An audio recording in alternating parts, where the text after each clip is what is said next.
Hello and welcome to episode 1 of Behind the Magic of Mistwind. I know this behind the magic thing, some of you may have thought that it was going to be a bit more formal, but in reality, it's just gonna be me yapping without a script.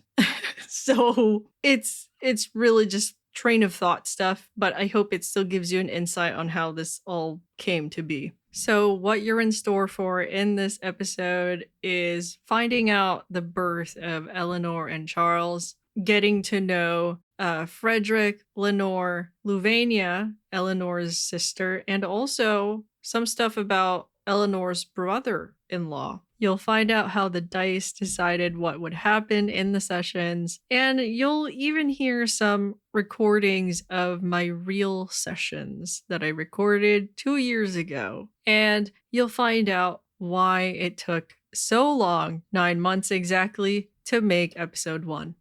These are gonna be obviously behind the scenes of how I make the episodes, but also how I make the world of Mistwind and how I play D&D by myself and stuff. And it's a way for me to share with you the dice rolls and the types of oracle rolls that I get, which result in the crazy stuff that happens in the story, and also just stuff about the characters. So since this is episode 1, I wanted to begin with the birth of Eleanor and Charles as characters, because this whole solo D&D thing, I had discovered it around 2023, like late 2023, and I had this like time travel story actually that I had put Eleanor and Charles into, and I wanted to incorporate magic into it, but I was struggling with building that type of world. And, it's hard to build your own magic system from scratch.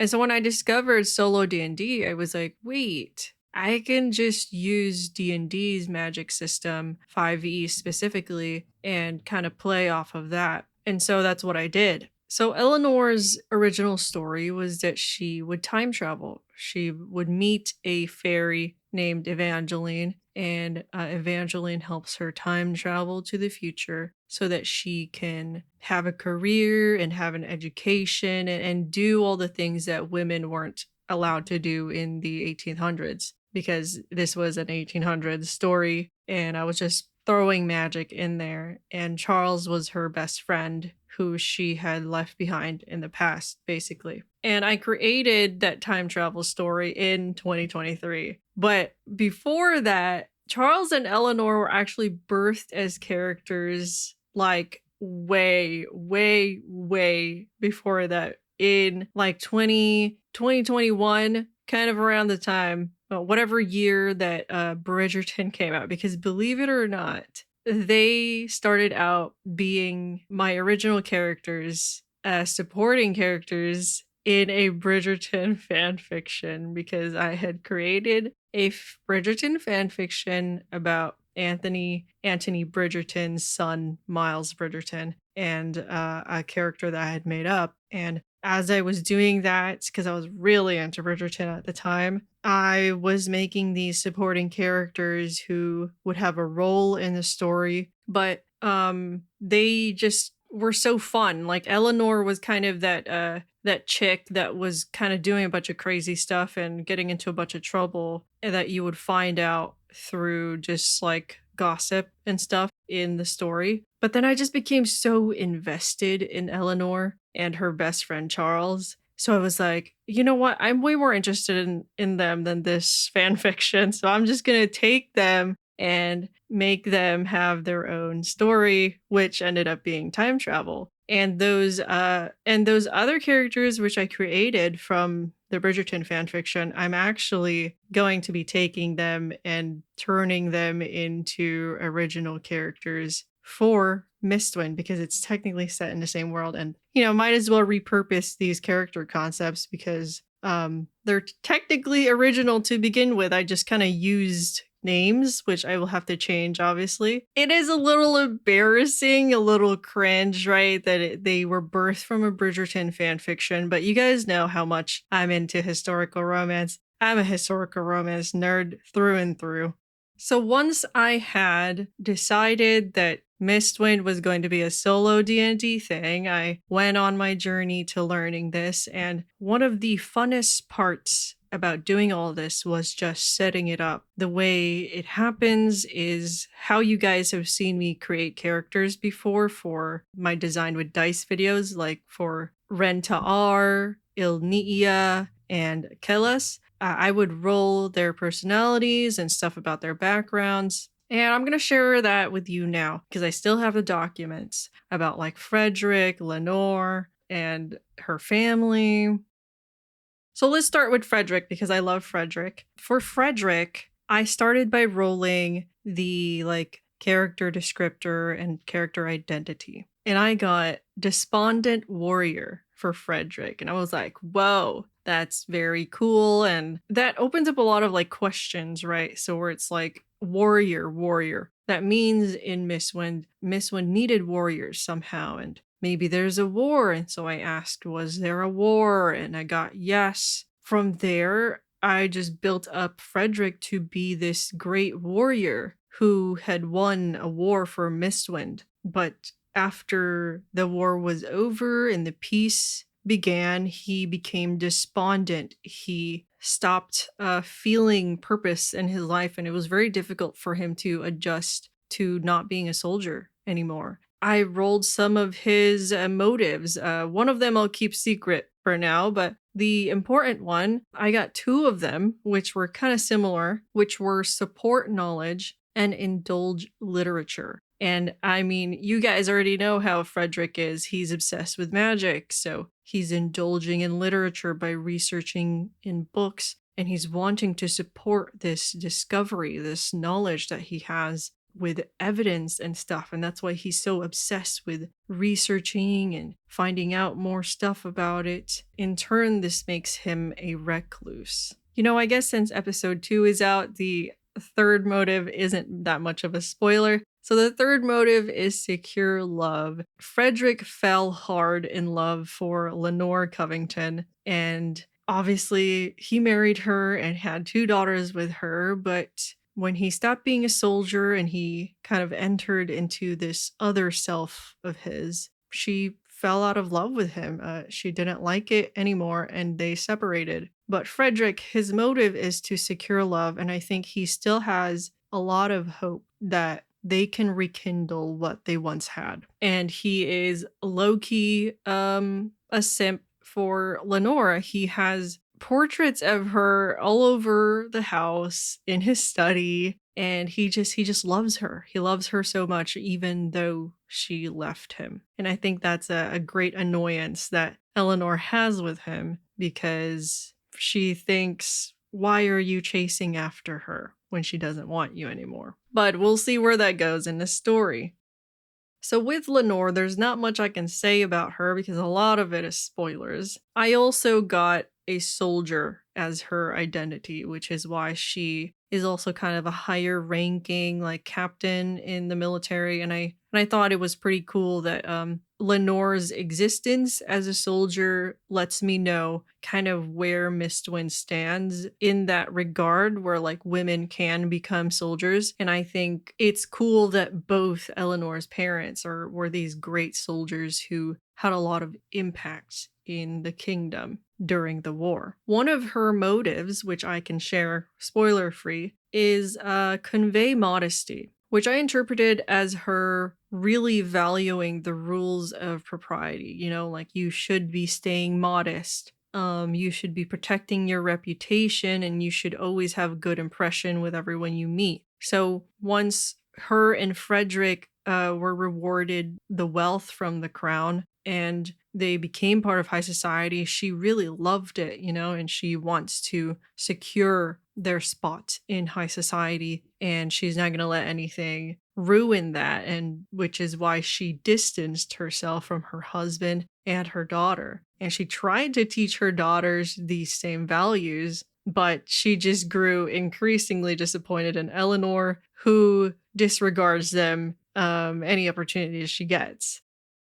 Now, there's also Luvania, which is Eleanor's sister, which you guys don't know much about. And I'll just tell you what I rolled for her, and you can kind of come up with your own guesses for them because I won't be going into detail. But just so you know a little bit about her, I got, is she older? Yes. Is she married? Yes. Does she hate Eleanor? Yes. Does Eleanor hate her back? No. Eleanor tries to act friendly with her. For her identity, I got compliant craftsman. For her motives, I got steal knowledge, aid beauty, and embrace alcohol, which is awesome.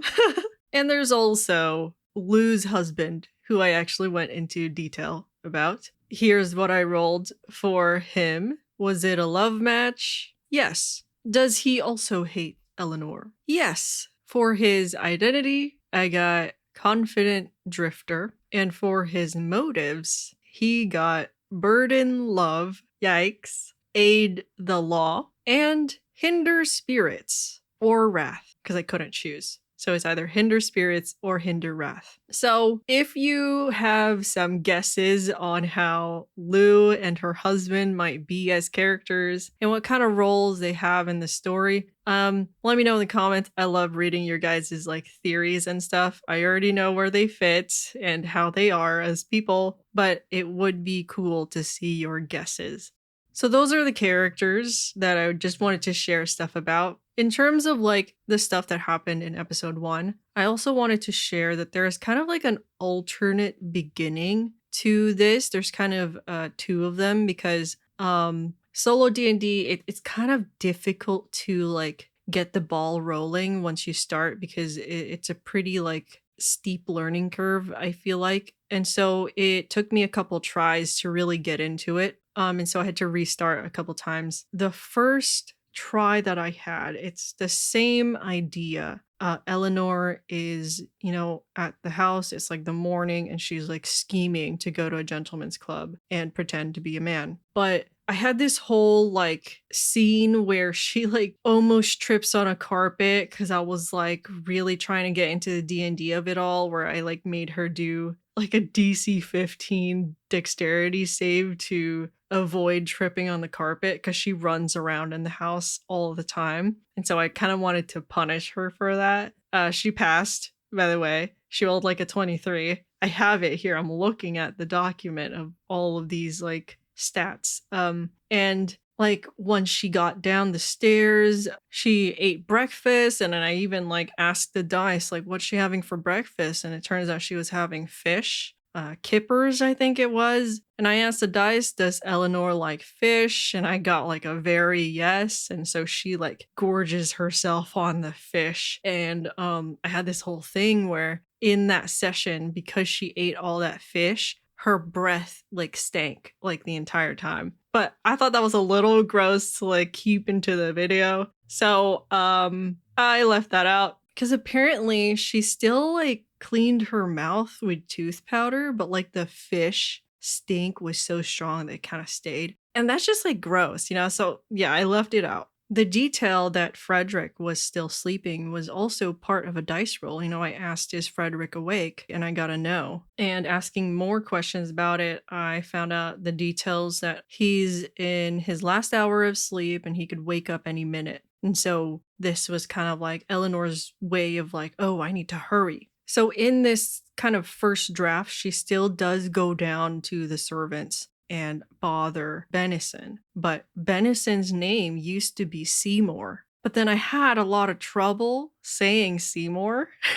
And I also like Filipino beamed this guy, and I turned him into a Filipino guy, which is why his name is Benison. So Benison is a lot easier to say than Seymour for me, so that's what happened to him. And he's just a normal human. I didn't want to make him like an elf or something. So he's just a normal, boring human. In this draft, also, Humphreys had a bigger role. He talked a lot more and he was scolding Eleanor a lot more. But in episode 1, I was still way like more wary of attempting to voice act a little bit of the stuff. And I was just kind of describing what people were saying. But I think in the future, a lot more of these characters' personalities could come out once I'm comfortable enough to like actually say what I want them to say. But she still fails her persuasion check on Humphreys. And when she goes to her dad's room. She's actually supposed to run into Frederick's valet because he's laying down Frederick's clothes on the bed.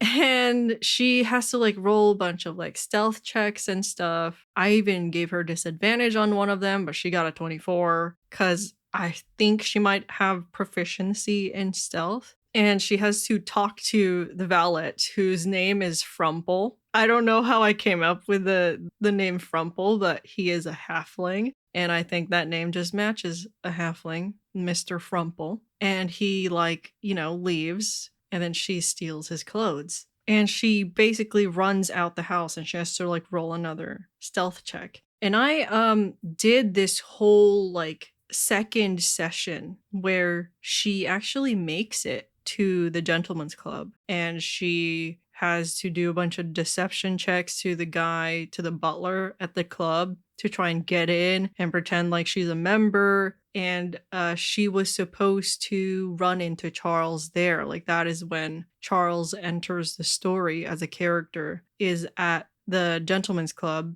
called Silver's Elegance. I ended up scrapping that because it was kind of just going nowhere. Like, she got there, she sees Charles, and then nothing else happened. So I was like, that's really boring. What if I go back to when she's on her way, and then I found out that there's like these tables for like urban encounters or whatever, and I was like, it would make sense if she encounters something on the way. But then I rolled a life-threatening situation, and now here we are with the carriage accident.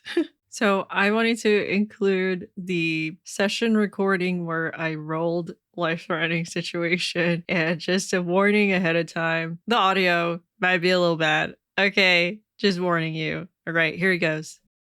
Urban encounters. I feel like I kind of want something to happen while she's on her way there, but at the same time, I probably shouldn't. But whatever, let's roll a D100. Level appropriate deadly encounter? Excuse me? Okay.